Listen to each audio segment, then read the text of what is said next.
Record.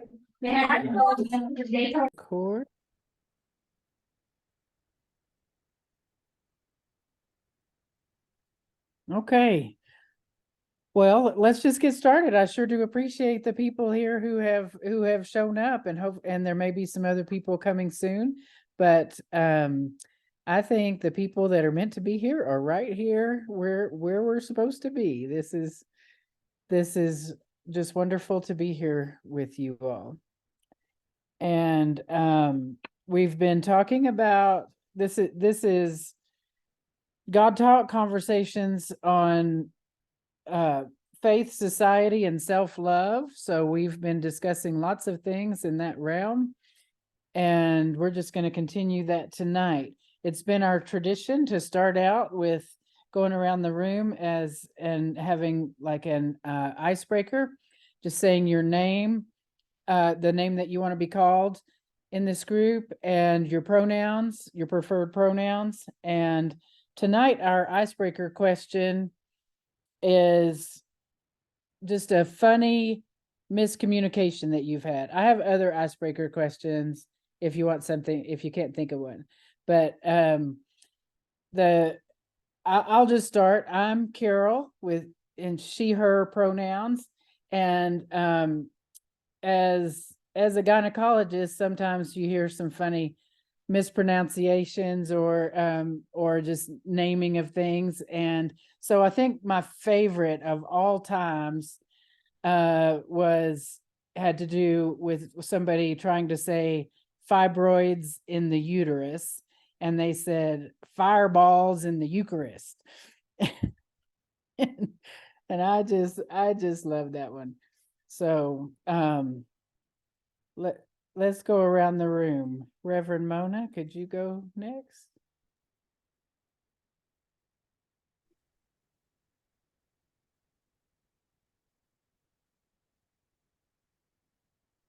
Can you unmute?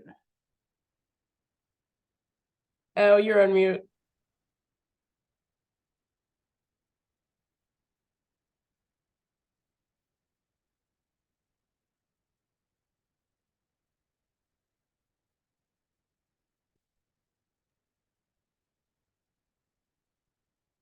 There you are. Yeah.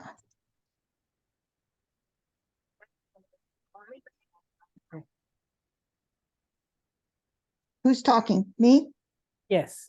Oh, okay. I'm sorry. Let's see. You can call me Mona. My pronouns are she and her. And God, I can't think of a funny miscommunication. I know that I had them a lot when my adoptive sister was alive because she had a hearing problem. And we used to laugh all of the time because I would say one word and she would make it another word, but I can't think of an example right now. But I always had a good time with that.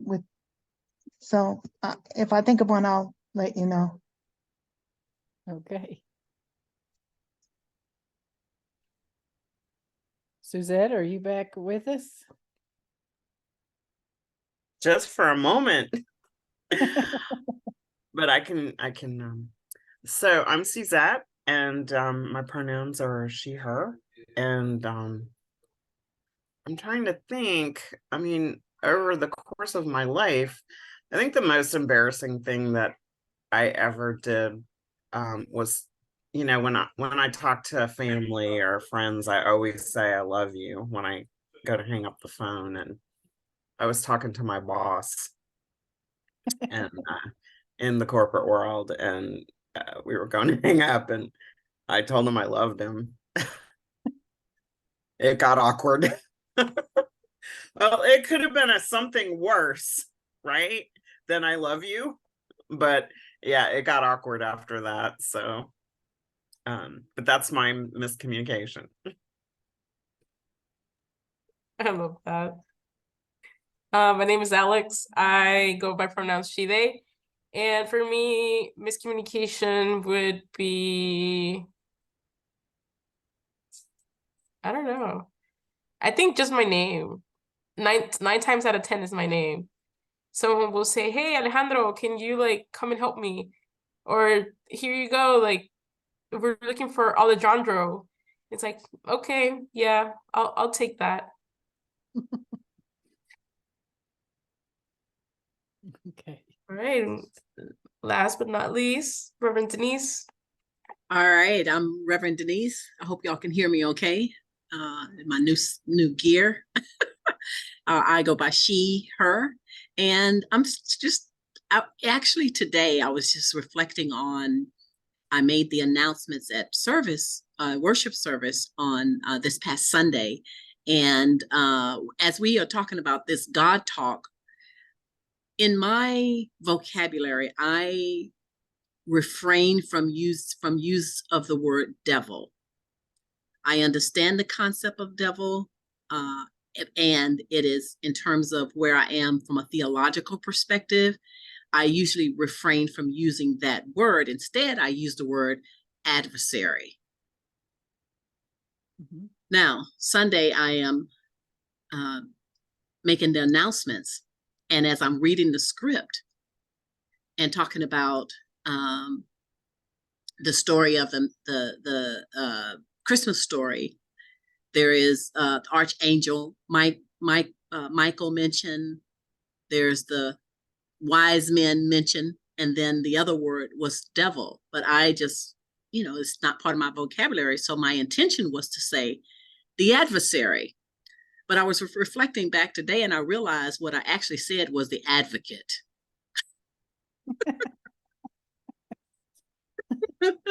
So not the same. Just totally opposites. And it's also broadcast and recorded. So Exactly.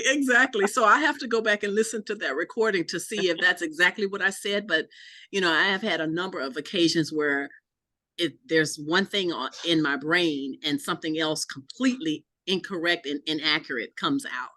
And so I don't know that that's embarrassing. It is a reality. And sometimes you don't get the opportunity to do a replay just because of the setting. So I'll share that.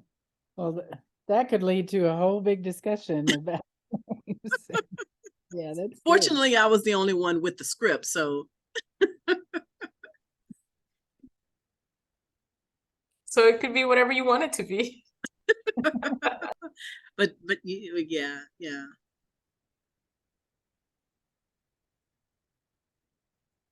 Well, I think that's all of us. Yeah. Alex, do you want to start out the conversation? Sure. I think something that I've talked about this week that really piqued my interest, it was about how we approach people. And it could be a friend, it could be a stranger, family member, especially getting out of the holiday time and going into more holiday gatherings, and kind of thinking about how our interactions affect, or how we approach someone can actually determine how that conversation turns out. And sometimes, and I used to say this a lot to people I used to work with, is if you think a customer is difficult, even before you start working with them, they're going to be difficult because you're already entering that arena with that mindset that that person is going to be difficult to deal with.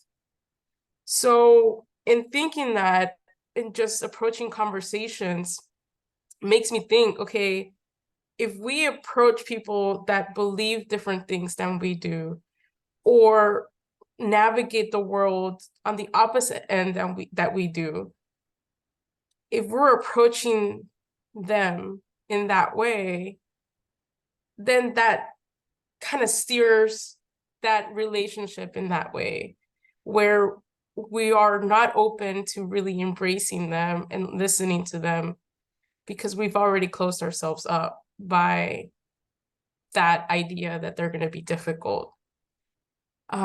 So it made me think, have you guys had an experience where before you even talk to the person, you're like, I really don't want to talk to this person because I know that this is going to be a hard conversation. They're not going to listen to me. Even before you talk to them. Have y'all had that happen before?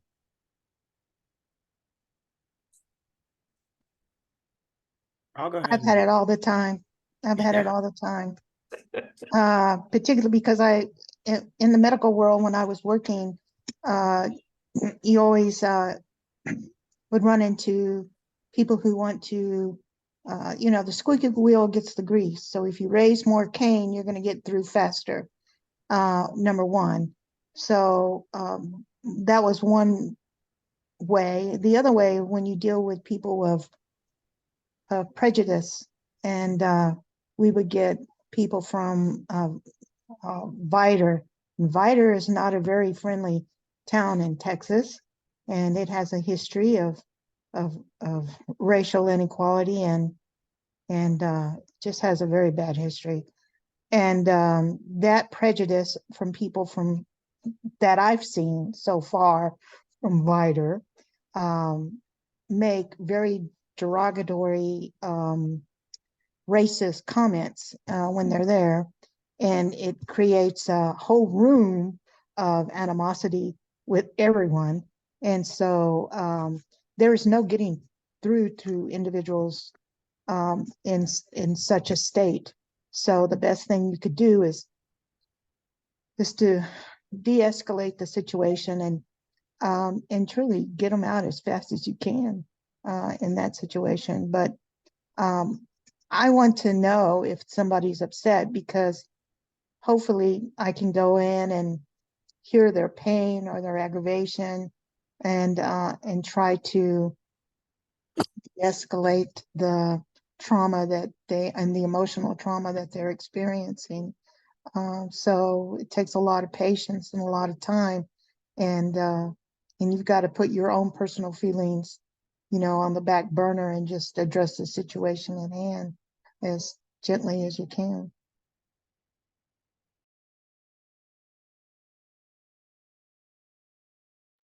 Thank you for sharing. Yes. Suzette? I was just thinking, it's even more difficult when you have a child involved, when you have an adversary in your life, and that person has some kind of relationship with your child or a child that you have a relationship with. And it's really hard to create good boundaries. I had this problem Taylor's whole life, with trying to protect him from what I thought was not a good person, and then allow him to have a relationship with that person.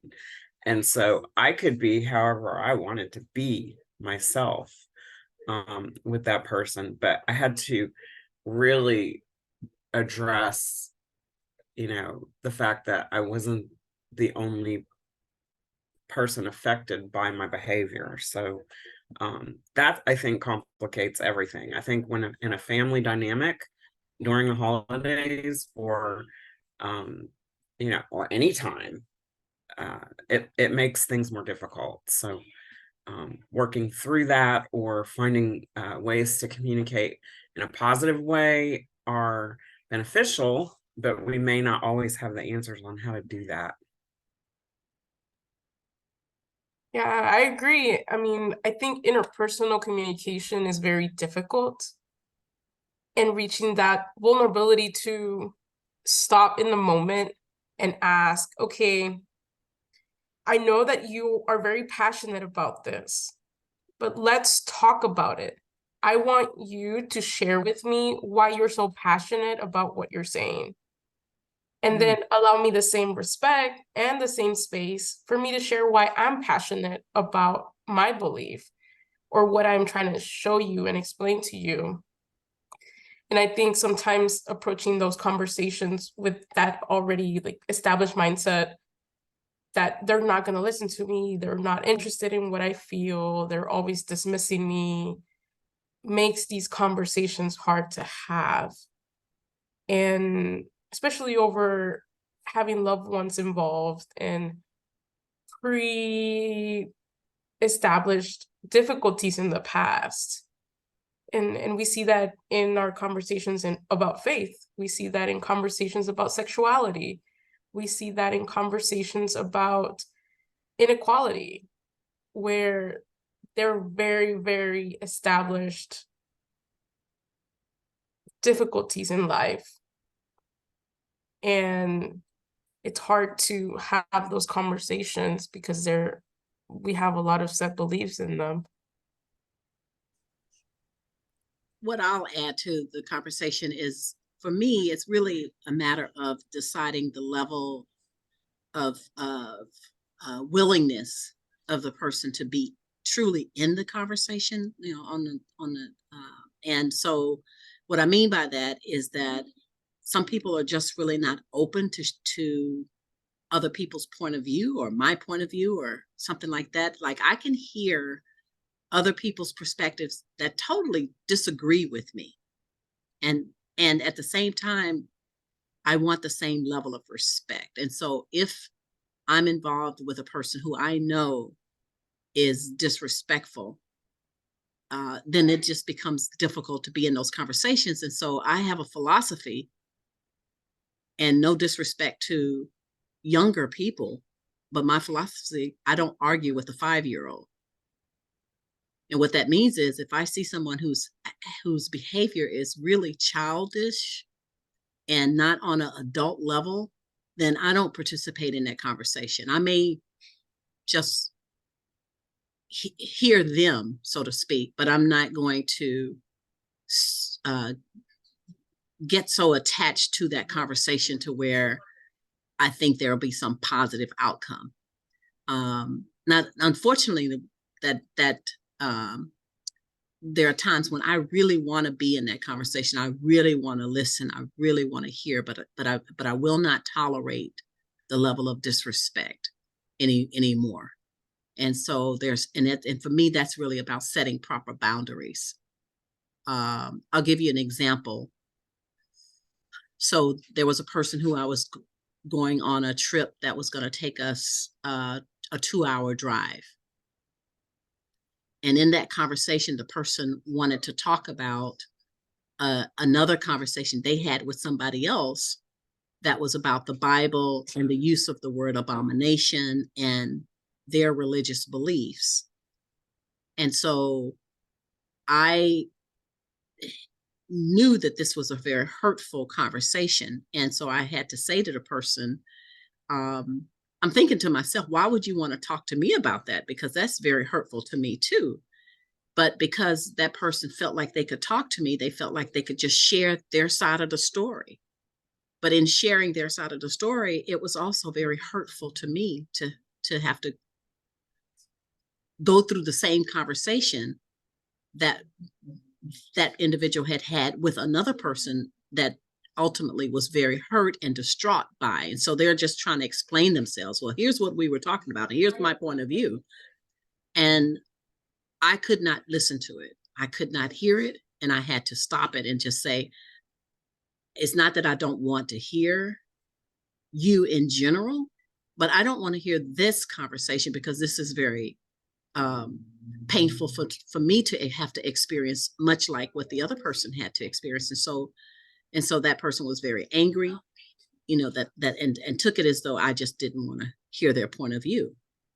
But some conversations I'm just refused to have to be part of, to participate in. And unfortunately, this was also a relative, which when you said earlier, Alex, about the dynamics, how that can really make it challenging. And so it was very, very challenging. And so, of course, it was an awkward ride until we could, get through that moment and talk about something else. That's a hard thing. That reminds me in our agreements of what we said about intent and impact. Just because you intend something, just because you had good intentions when you said what you said, doesn't mitigate the effect that it has, the impact that it has on the other person. And I hope in this group we can all be responsible for that. But yeah, in just out there in the real world, we don't have agreements like that we're operating under, and that makes it very difficult, especially when you've got something writing, and like what Suzette said about the effect that it has on other people involved, like a child. I am really bad about that, about just spouting off and then going, oh, Marco heard that, or how is that going to impact him? And Marco is so reactive too. He's just and I'm trying to change it, but I realize fan the flames sometimes when I'm talking about how upset I am about something, and then he just acts like they're in the room, and whether they are or not, and just starts saying, do what I say, do what I say, like we all want to do on the inside. and it's yeah, I've made that mistake so many times, just just stirring things up when I didn't really want to have that effect. Sometimes I feel like, yeah, especially with family members, that you would think that they would realize what they're saying. And if you're saying, like, I can't have this conversation because what you're saying is affecting me, it's not about me not wanting to listen to what you have to say. It's what you're saying is hurting me. Like, I am in pain by what you're saying. And it's not like that. Sometimes our family are wanting you to listen regardless of what you're feeling.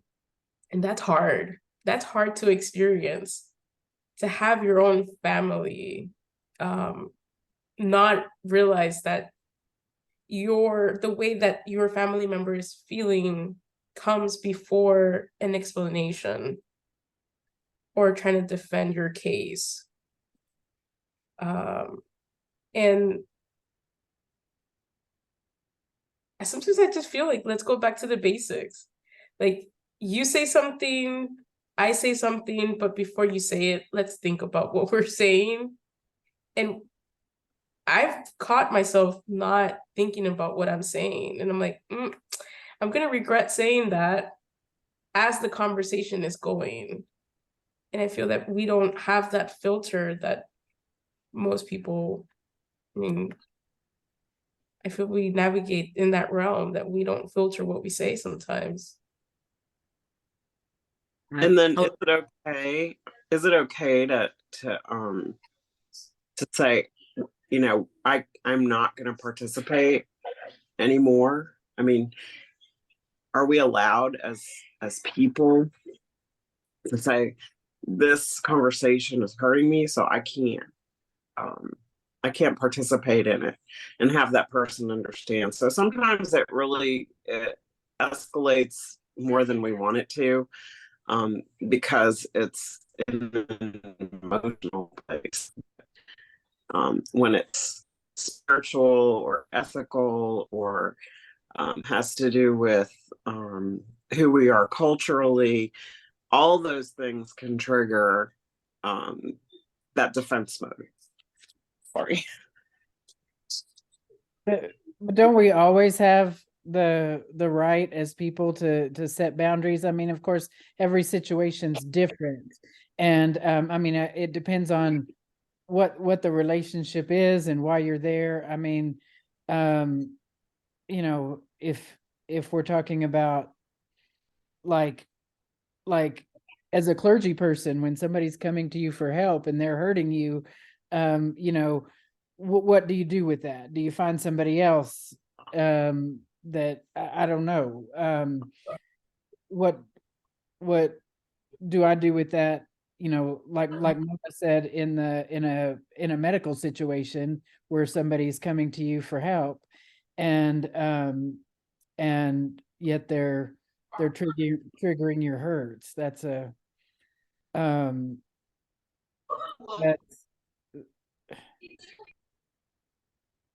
that's a difficult situation, but I mean, up to a point, I think you try to stay present, while still setting those boundaries as best you can. I'm trying to think of, I mean, there were certainly times when Jesus got fed up and you know, set those boundaries. And it's not like, I think in our society, especially, it this, I think anger, particularly coming from women, is we try to suppress it, and we're just kind of taught that that's bad, and that's but I think anger has its place. There are certainly things that we want to be able to harness our anger and not let it get out of control and control us. We don't want to just lash out and hurt other people. But there is a place for anger. There's Yeah, no, I totally agree. And speaking of culturally, we understand that in some households, people are raised not to embrace anger, and then so as adults trying to figure out how to deal with it and to recognize it as a legitimate, that it has a legitimate place. It's particularly if it can teach us something. And to Suzette's point earlier about can we, do you have the right to set those boundaries? And I would say that absolutely yes. It's uncomfortable for individuals to be able to set those kind of boundaries, and it takes a lot of courage. It takes a lot of intentionality, and it's so important, because another philosophy that I have, aside from I don't argue with a 5-year-old, is that I believe that you have to teach people how to treat you. Mm. And so if I don't set the right boundaries, then I'm saying that it's okay to treat me a certain way. And so it's as difficult and uncomfortable. And sometimes there's even the questioning, did I do the right thing? Oh my God, I'm going to hurt somebody else. Well, but I matter too. I matter just as much as they matter. And I matter more. So when we talk about, as a clergy person, you talked about, Carol, in situations where somebody, comes, it is very upset or something like that. I think it's a level of discipline that we have to have, because we have to always remember that it's not about us in that moment. And when we find ourselves being, our own personal anxiety is increasing because of what's being said, for me in those situations, I remind myself that it's not about me. And I may have to do some self-talk in the middle of that. And then also Stephen Covey talks about seek first to understand, then to be understood. So if I'm breathing okay and have the kind of time, then I can, say those things to myself to help me to stay present to that person, but not to the level of constantly allowing that kind of behavior. So it's not like I correct it in the moment every time, but if it's a repeated behavior over and over, then there's a place where I have to set some boundaries. Yeah, because even setting those boundaries can aggravate the person more and escalate that situation where they're now really upset and they're really not trying to respect you. So it's like Reverend Denise said, it's not taking it personal, like, oh, this is my fault, I have to continue listening to them. Like, no, you absolutely don't have to continue that conversation, especially if now, because they're upset, they're just trying to then hurt you in a certain way because they feel that you don't value them. But it's not not valuing them, it's you valuing yourself enough to know when to step out of that conversation where you're not being respected. And I think that's a really, really, I love you saying that it's not about you. Because I've been in the place where I'm like, I've done something wrong and now I have to make it right. And that's not true. All I've done is speak up for myself. I want to share one other real quick scenario. Speaking of your visits as a chaplain, Mona, so I was visiting someone in the hospital, and for the first, and it was only going to be a very short visit, but for the first 15, 20 minutes, everything was fine. And then that person, started using a lot of profanity, just not towards me, but just in their conversation. And then there was a moment where it was sort of traumatizing me in a sense. I was just not able to hear it, or didn't want to hear any more of it. And I had to sort of recognize what was happening within my own body in that moment. And then I decided, okay, this is a time for me to, make an exit, to say, I've enjoyed visiting with you, and I don't mean to interrupt you or anything like that, but I've got some other things I need to take care of. But it was really because of the experiences that I was having in that moment. And I understand when people are sick. And so, but I just, at that particular time, it was more than I could bear through. And I just had enough. And so and I didn't say anything to them about their language or anything like that. But for me, it was more self-protection or self-care, I would say. And that's perfect. And that's a perfect exit too, in getting out of a situation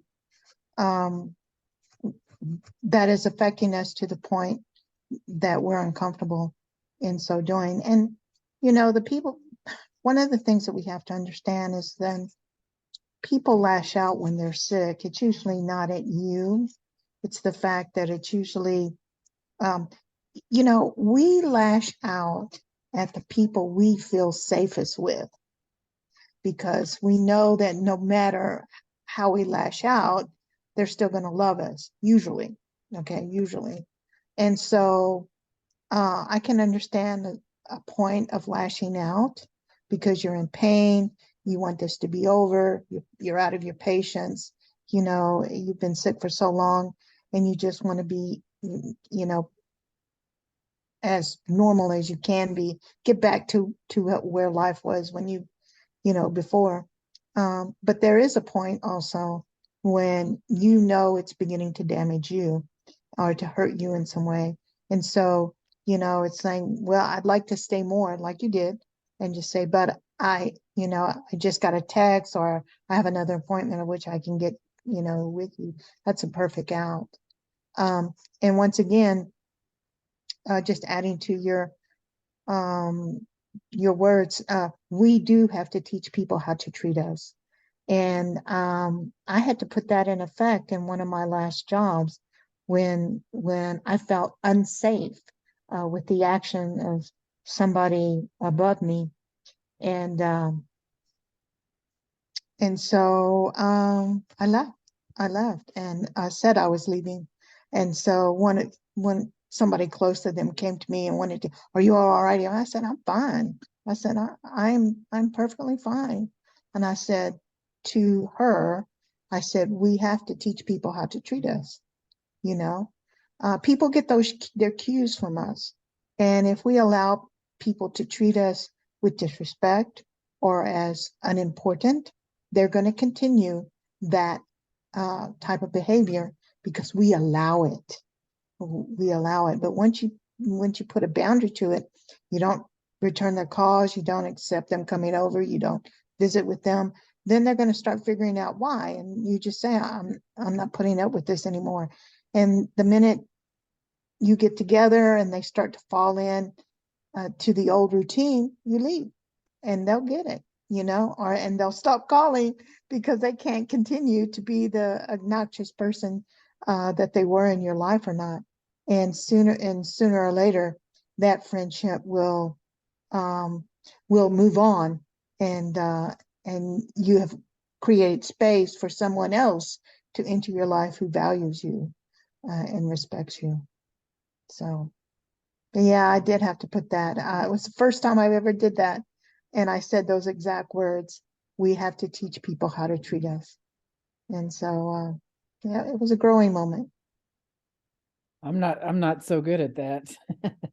but you guys are giving me some good ideas. This is, hopefully I can put that into place. I was thinking from the initial question, I was thinking about how we approach strangers, and I wonder, sometimes it's hard to just see the good in people. I kind of had an opposite example recently where I just kind of assumed the best, and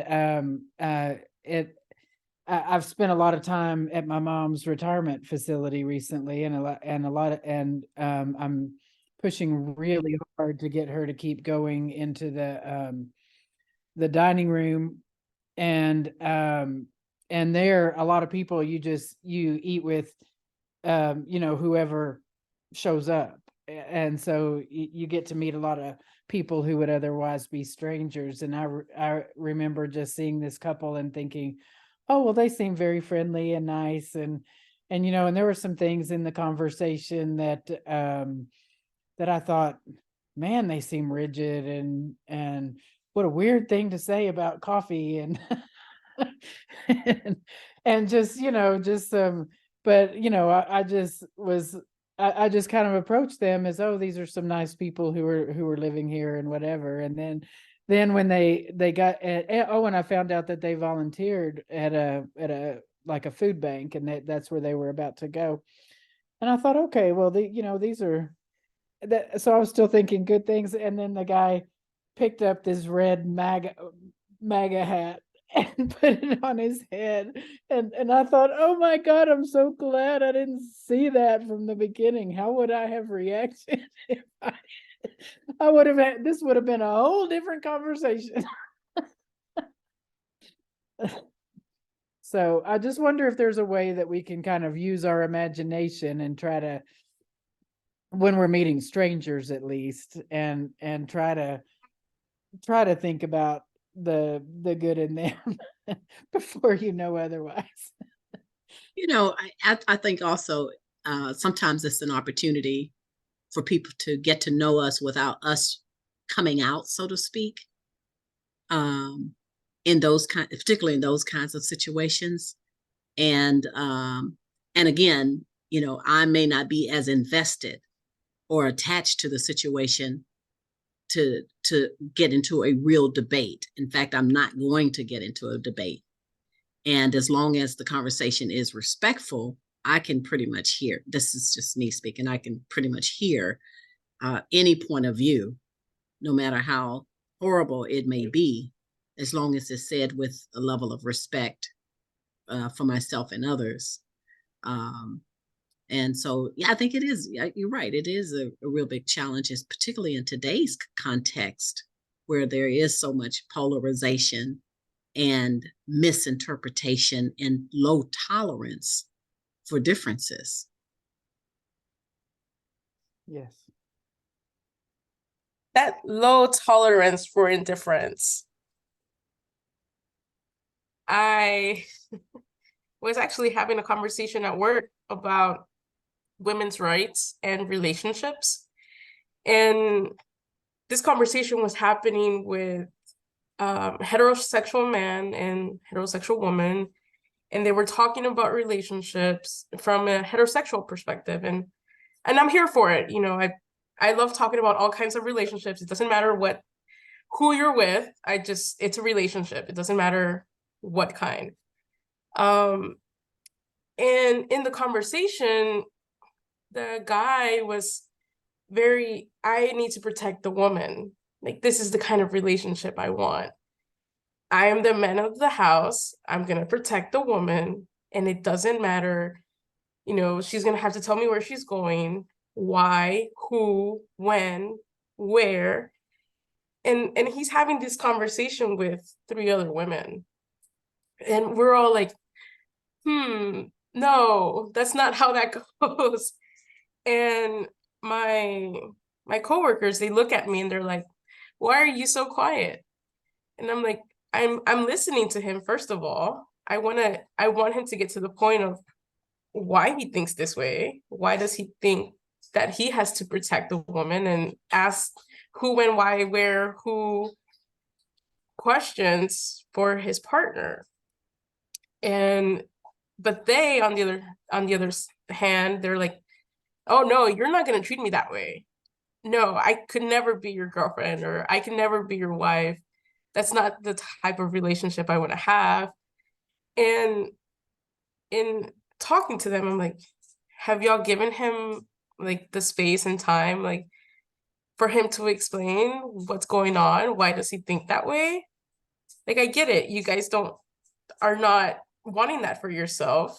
So from the get-go, you guys are having, that 0 tolerance or very low tolerance for that. And he was being very gentle about it. And he started off the conversation with, I am a pro-feminist. I love women's rights. I agree that they should have equal rights in every sense of the way. But then he kind of went into the relationship realm, and that kind of changed a little bit. But I'm like, okay, you guys were up for listening to him say, I'm here for equal rights for women. But then he enters the relationship realm and you guys are shutting him down. So what's going on? So that was just interesting to hear that, in these conversations, just how quickly people shut down. That's really mature of you to be able to really try to hear his point of view. I'm not sure I would have, I would have just started thinking my own thoughts, and because to me that, I mean, just that particular instance, that doesn't sound like protection. That doesn't make me feel protected. If I was in a relationship with someone like that, that would make me feel mistrusted. And so that's a big thing about communication and just relationships in general. I mean, trust is huge when it comes to especially partnerships, friendships, romantic partnerships, business partnerships. And that plays a big part in the communication. And once that trust is broken, it's kind of hard to get it back.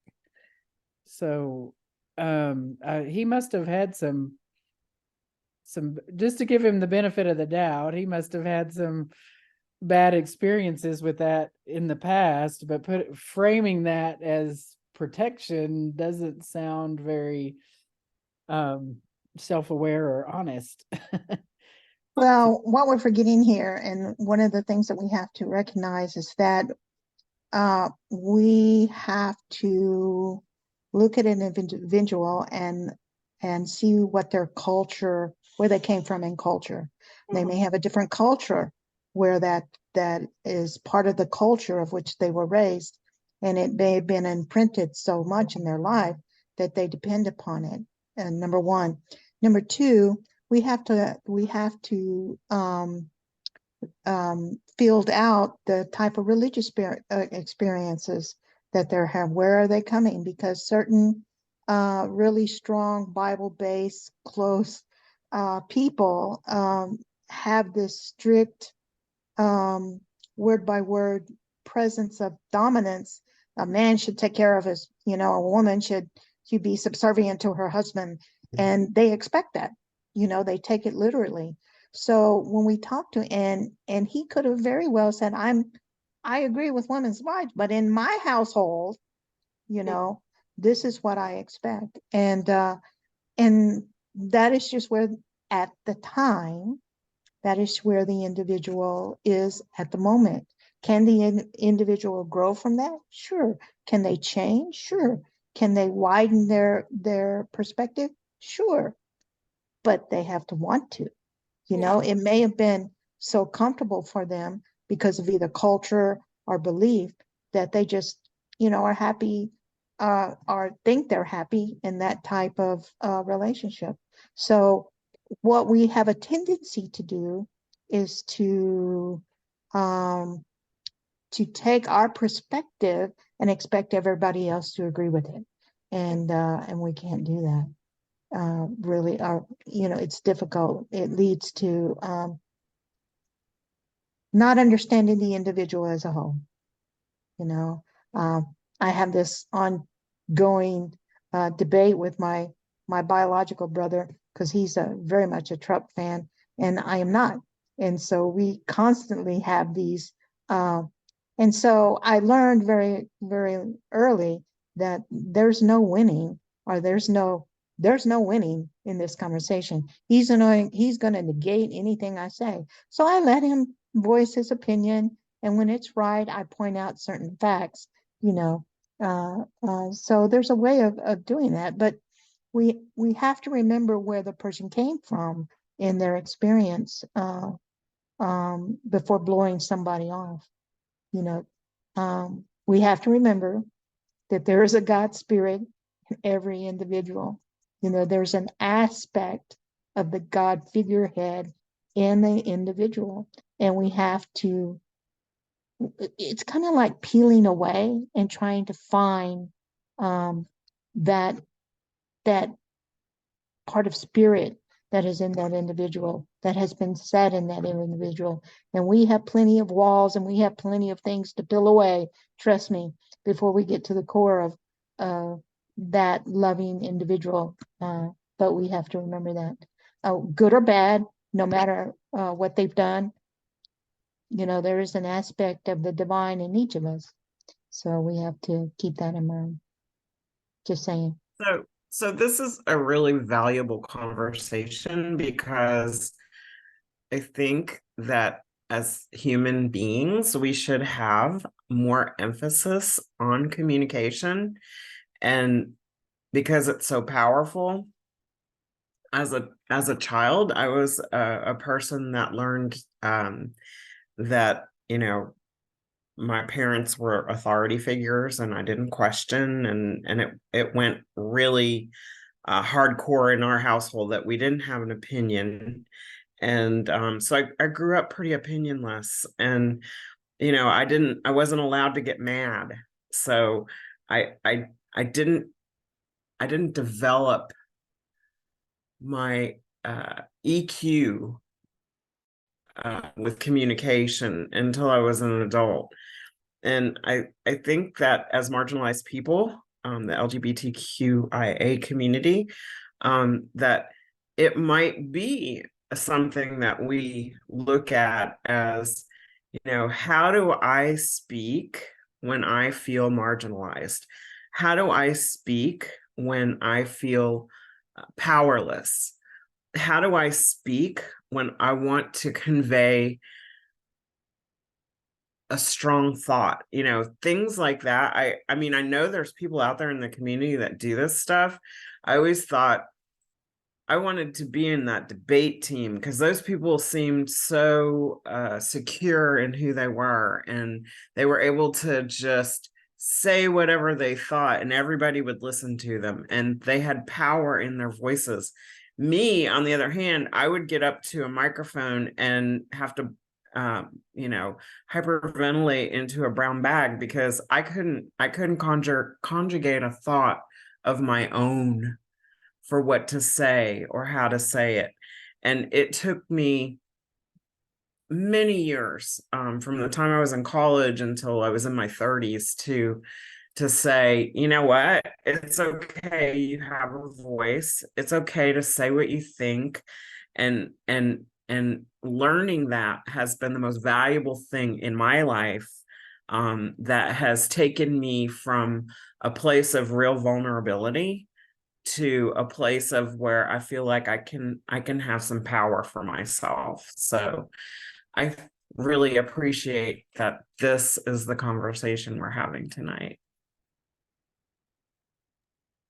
Yeah, I want to add just a similar situation I had sitting at, a beauty shop where somebody was also having that exact same conversation about how they are in their household. He's a man and he's a man of his household and stuff like that. And as you stated, Suzette, that the way people were raised, that may be the way that person is just raised, that to believe that this is how they are to be or who they are to be. But the other side of that is that, because you mentioned that there was a man, that women also have that same expectation of men. And so when I was in this conversation listening, I chose not to get into the conversation, but just to be a listener, because I understand, that there are, as Mona talked about, the cultural aspect of this. And I also understand that for some men, their survival depends on their feeling that they add some value to that relationship in a way of being the protector. If they aren't the protector, then they are, the society treats them like they are absolutely nothing. And especially marginalized men and men of color, and Black men in particular. And so there's a lot to unpack, in that scenario. And also, I would go so far as to say, in my household, if I didn't act like a protector, I probably wouldn't be in the relationship, because, the expectation is that, someone's going to be, take care of things when things need to be taken care of. And that in that regard, I mean, I can think of a scenario where, I learned that.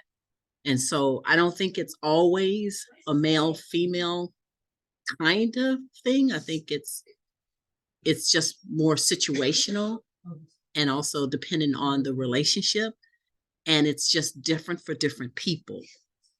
And so for me, there's no point in me debating that issue. Now, if we want to talk about it just to unpack it and open it up, that's different. I can have that conversation, but I'm not going to try to change the individual who this level of the way they see things. I'm not going to try to change that. I'm not going to be too attached to that. Now, a different scenario would be, and particularly when we deal with domestic violence and stuff like that, where people are so used to these subordinate and dominant kind of relationships, and they don't recognize their own power, and have to be taught that, yes, you do have a voice, and yes, you do have power, but that's only when that person is in a safer space. So I think we just kind of have to be careful in those situations when people aren't in a safe space. But it's important for people to recognize their power and their voice. There's so many levels. Sorry. Go ahead. I think there are so many levels to this, culturally, race, even just generational, that people do things because that's the way it's been done. And applying it to the LGBTQ plus community, the same thing. I too, I am the caretaker, or you're gonna fix this, right? There's a flat tire. I need you to go change my tire. And I'm like, yeah, babe, I'll go take care of it. You have a flat tire, don't worry about it. And even within like the lesbian community, that we've adopted those roles that to many seem traditional, but there's so many different influences to that. It's not a black and white kind of answer, like we're doing it this way because of this. And it's beautiful to just realize all of that from just listening to those conversations. And you know, he just wanted to share how he was feeling and how he's been treated. Like, as soon as he starts talking about why he thinks or feels the way he does, like, he was being shut down by the women in the conversation, that they were like, oh no, but this is what we expect of you. We expect for you to support us and to bring home the money, to take care of the house, do the repairs, and to fix our problems. But at the same time, they're like, but I'm independent. I don't want you to control me or do this, or, and nowhere in the conversation was he saying, I'm trying to control you. He was just sharing what he was feeling and culturally what he believed. He's from Mexico, so he comes from this culture that it's very macho. The guy is supposed to take care of the family and provide and do all of this. And just sitting back and listening to those conversations, and even then realizing how sometimes people just shut down because they're like, you're not getting my point. I need you to change the way you're thinking or the way you're feeling. But we shouldn't engage to change someone. We should engage to listen to them. Even just saying something out loud can click something in their head. They're like, oh, maybe I should be open to thinking differently, because you've allowed them that space to share without trying to change them. Yeah, and I was just thinking about something Suzette said earlier with, you know, how she grew up and how you grew up, and just saying how culturally, you know, some of the men think that they're supposed to be macho, and how that is harmful to men who aren't necessarily macho. You know, whether LGBTQIA or not. Yeah, because then you have to live up to that expectation. Even if that's not what you truly feel or believe, you're expected to live up to that. Even, like, for example, in my marriage, with my ex-wife, my parents, when I came out, they expected for me to be the one to work, to support my girlfriend. And then they expected my girlfriend to be at home waiting for me with cooked dinner and clean clothes and folded clothes. And when she wasn't doing any of that, they were like, why are you with her? Why are you, she's not being a wife to you. You need to find someone that'll cook for you. And I'm like, I get it, that's how you guys have done things, but that's not where I'm headed with this. And then they were like, no, you guys, these are the expectations. Fine, you're a lesbian, you're with another woman, but this is what we're expecting from both of y'all. And that's a lot of pressure.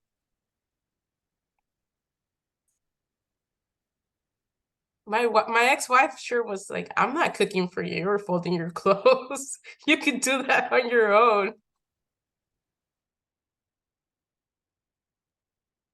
That's really interesting. I think that's super interesting that the family dynamic stuck to the roles of, who they perceived you to be and who they perceived your wife to be and what was expected. And I think that's very interesting. I couldn't get away from the norms even if I was a lesbian. Yeah. That's what I was trying to get away from. They were like, oh, you're not gonna cook now? All right. Your girlfriend or your wife is gonna have to cook now. Mhm. Well, to me, that was one of the best things about a lesbian relationship, was that you could kind of throw away some of the stereotypes and talk about what the possibilities were. It just seemed easier for me. It seemed easier for me to step out of my own self expectations about what I expected in a relationship. Relationships, I mean, one of the hardest things, money is a really hard thing to talk about in a relationship, and that's what a lot of, but what is more, what conversation is more charged than talking about sex?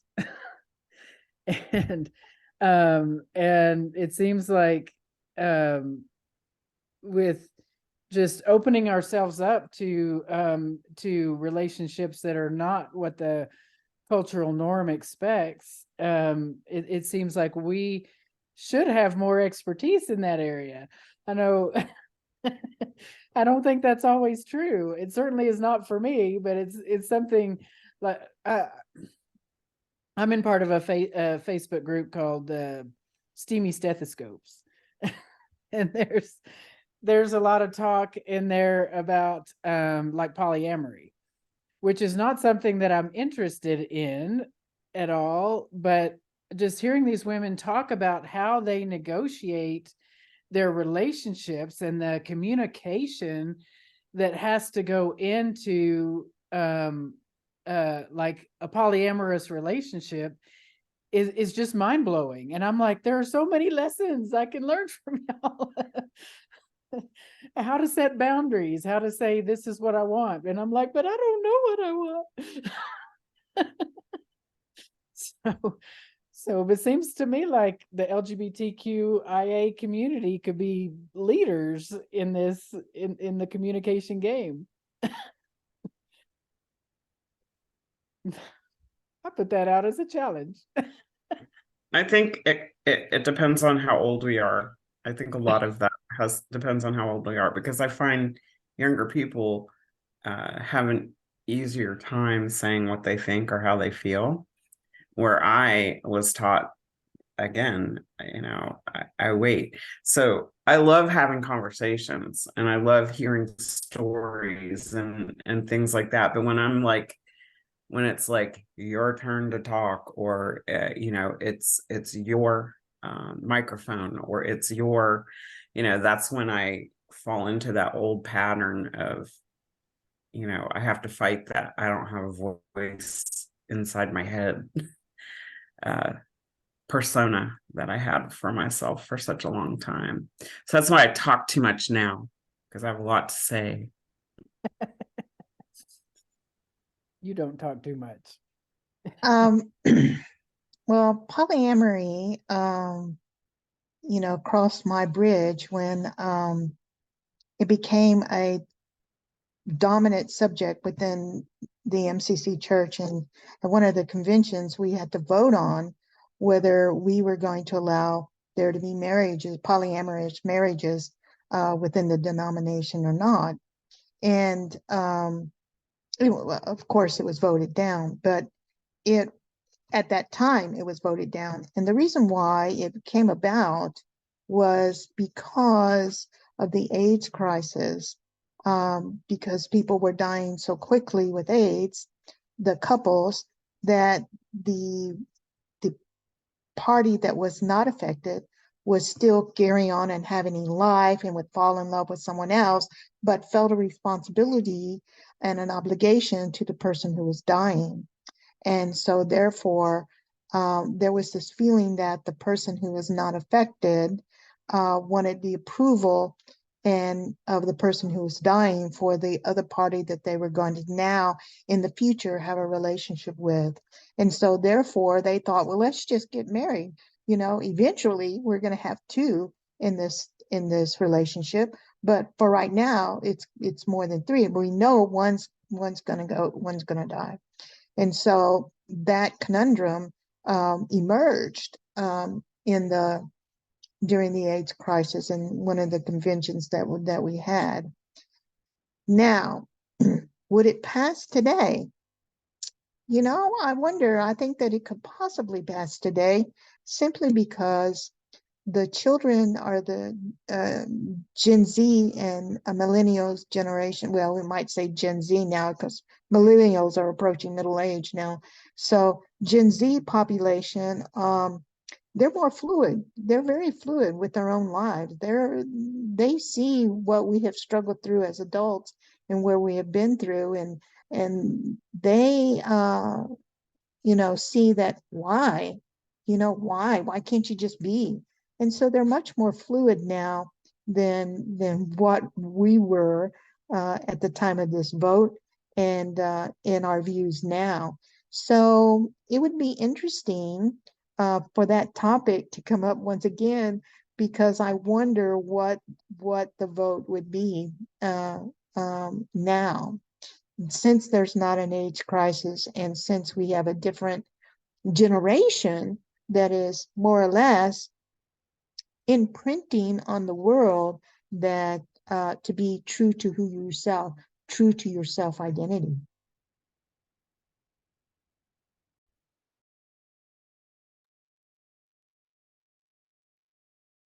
That's a tough one. I mean, I would say that sometimes I find myself like, I don't know if I would be in a polyamorous relationship, or I don't know how I feel about sharing my partner. But I do feel that that's more like me closing myself off to being who I truly am, and expressing my wants and my needs, and thinking like, no, I'm supposed to be this way. I'm supposed to be in a monogamous, committed, married relationship. And I'm not saying that that's bad. I mean, to some people, that's who they are and what they want. And I don't stop to question, like, is that really who I am? Or is that who I've been told that I should be, or the path that I should follow? There's a lot of freedom in just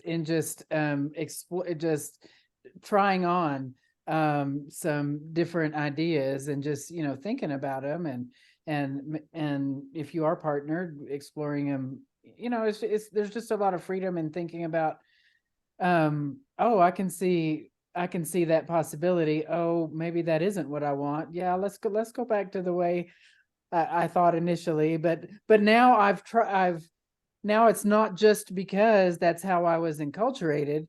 That's because that really is what I want. Because now that I've tried on these different ideas in my head, I've now come to it. It's not because that's the way my parents thought. It's now because it's what I think. And that's how we come to be more authentic and more true to ourselves, isn't it? But what it takes in a polyamorous relationship is more communication between all of the parties than it does. It takes a lot of work. It takes a lot of work to be in a polyamorous. Yeah, I mean, it's work enough just to be in a partnership, but to be able to coordinate, to be able to set a regimen up, and okay, on Monday, Tuesday, Wednesday, I'm here. On Thursday, Friday, I'm here. Or however you set it up, and not to be able to keep the conversation straight in your head, the desires, the wants. It takes a lot of work. It's hard enough with one other individual, let alone with multiple individuals. So, but there are some people. I mean, we have people in society now who are already leading double lives that we don't know of. It just, and we're surprised. It's like, if you can do it, I personally cannot do it. It's just too much work for me. I just can't do it. It's not something that fits my desires. So I have enough trouble communicating for me, let alone bringing someone else into it. Every time I communicate now, because of the way that the world is and how sensitive things are now, and I have to really think about what I'm going to say, how I'm going to say it. Is it appropriate? Am I going to offend anybody? Am I going to step on anybody's toes? I have to really think about what it is that I say these days, because you say one thing and people get hurt. So I don't want to do that. So So for me, it's bad enough for me, but with one individual, that's work. But with multiple individuals, I don't know. So, But it's a good level of consciousness, you know. It's a good level of consciousness to have at least the thought process involved in what it would take.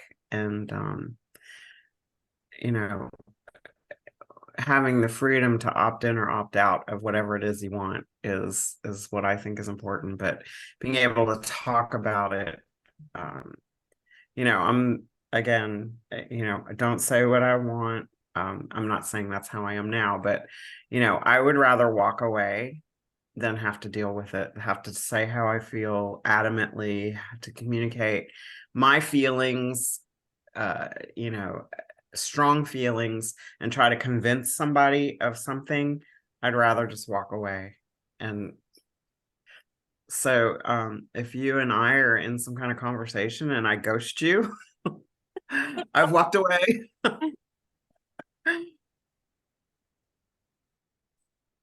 Yeah, I'm perfectly fine with people being in any configuration of a relationship that suits them. I have no experience to suggest how easy, simple, or difficult it is.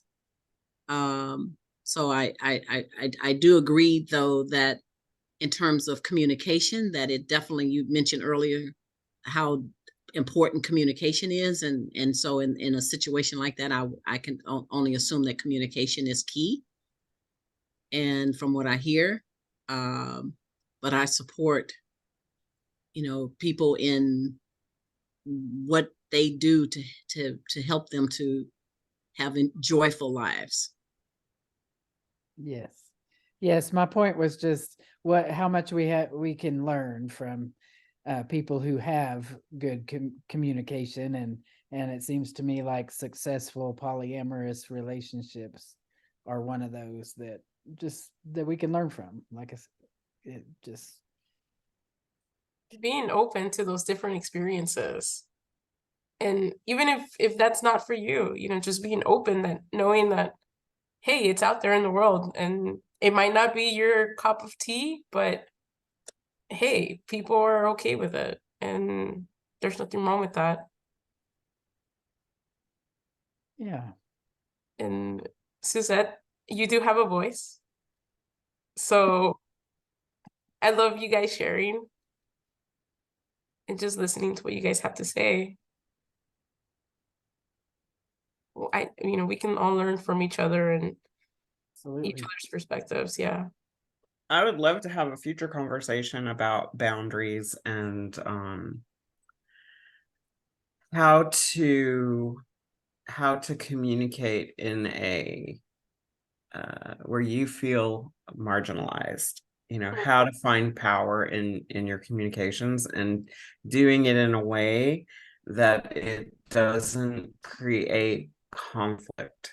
So I would love to find someone in our community who has that skill set and could bring that to the table, because I think that would be a really valuable thing for a lot of people in their family dynamics, being LGBTQ and you know, relationships, because we are not traditional relationships.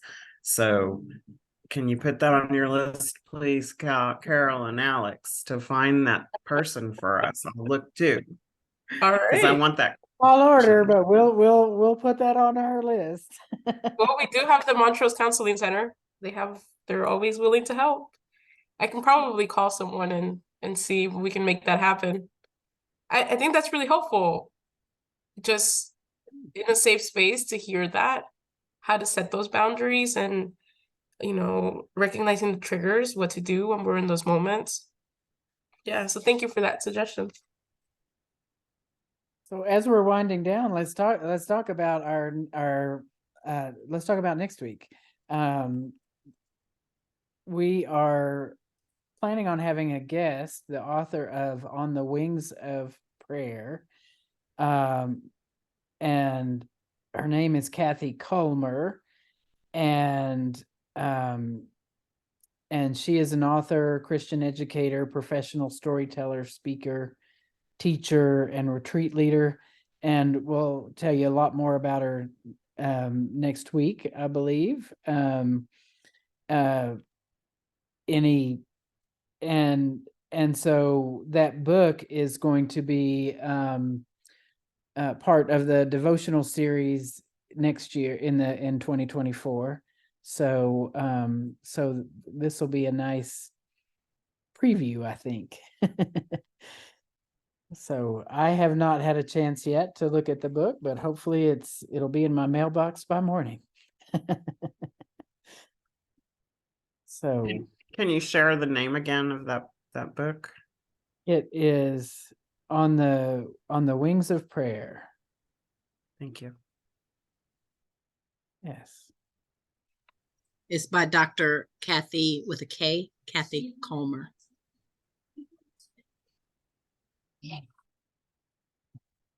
Look forward to that. So I added the information and the name on the chat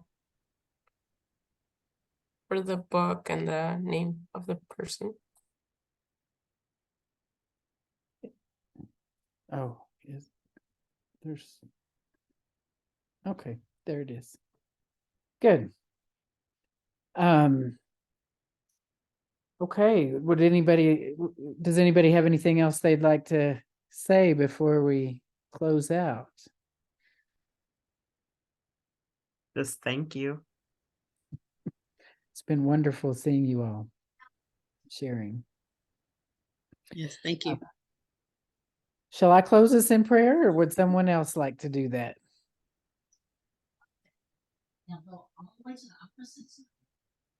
Oh God of many names, thank you so much for bringing us here together. Thank you for this time, this sacred, precious time, and these connections that we have with each other, and the way that we are growing and learning through each other and through our sharing.